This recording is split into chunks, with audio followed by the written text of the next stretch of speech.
Hey everybody, it's Jason Blaha here, and today I want to chat with you guys a little bit about why your lower body training is more important for your health and fitness than your upper body training is. Now, when I make this statement, again, I am not implying upper body is not important. Okay? We always have to put these clarifiers in because it seems like, any time I say something that, that it's this extreme black and white the way people view it, so you've always got to put these qualifiers in. We're dealing with the internet, by the way, so obviously, there's the lowest common denominator too, and they can't comprehend if you don't spell that out. That, no, upper body's important too. Yep, absolutely. It's just saying lower body's more important.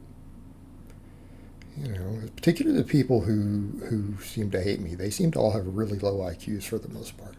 But that aside, let's talk about this. Lower body. Why?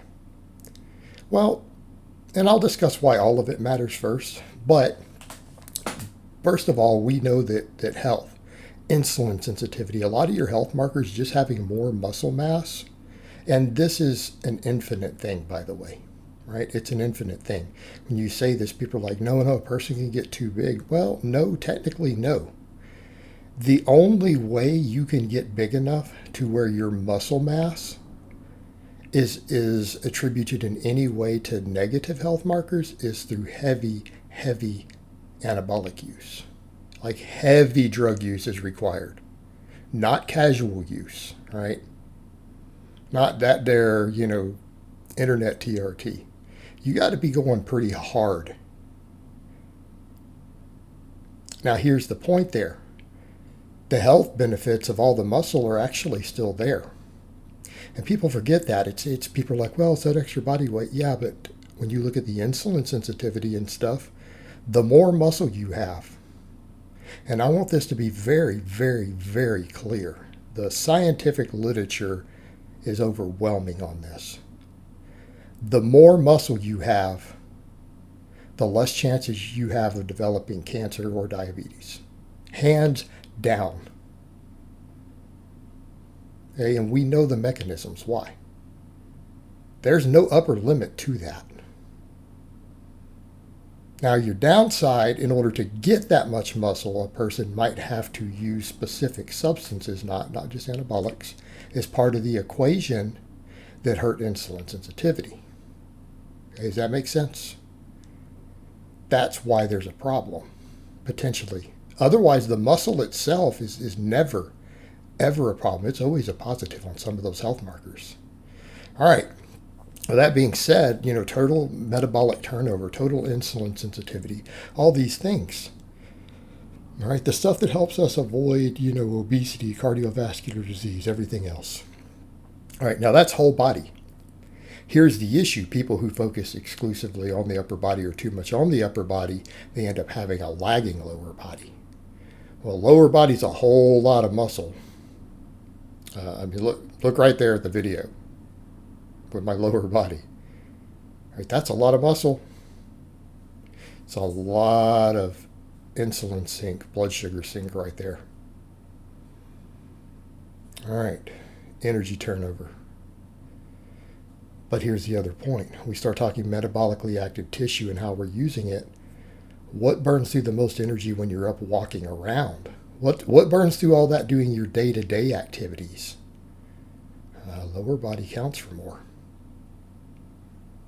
The lower body counts for more because we're using it actively to move. Okay, let's just eat more food. Just better insulin sensitivity, all these things. It's good stuff. All right. It's a big part of it. All right, let's talk about other parts of the health and fitness equation. Athletic performance. Where do most sports start? They start in the hips, hip extension. Well, a lot of your lower body muscles are obviously involved in hip extension. That's where power in sports starts. Okay.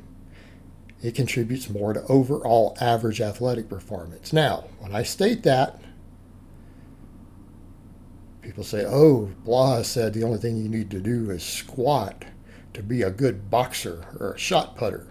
That's what they'll say, because people are dumb. No, upper body matters for all those sports. Upper body matters a lot for boxing. I mean, what? Obviously. There's a lot of hip extension involved.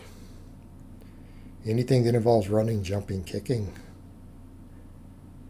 hip extension, quads, posterior chain, this stuff all matters. Protecting the knee joint, ACL tears, injury prevention, lower body muscle in the right places, helps field athletes. All right. What about the bedroom? Yeah? I think that's part of your health and fitness life. I think it is. All powers and performance starts in the hips. I shouldn't need to spell that out for you. Visualize it for a moment. All right, get it? See where you're at? Okay, good. All right, all this leather longevity stuff. Bone density. Bone density.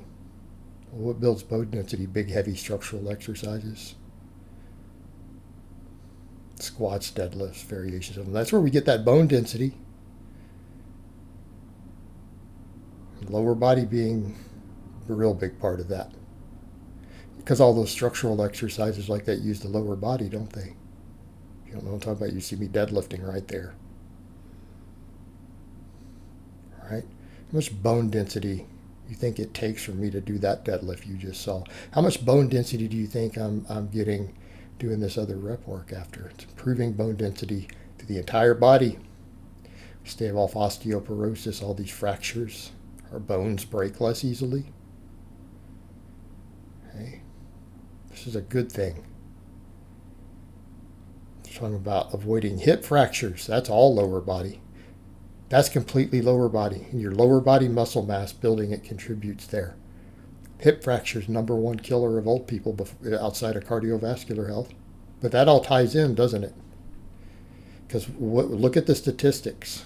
Go look at them yourself. The moment a human being past 55, right? Anything past that, they break a hip, they fracture a hip. Their life expectancy is dramatically short statistically after that.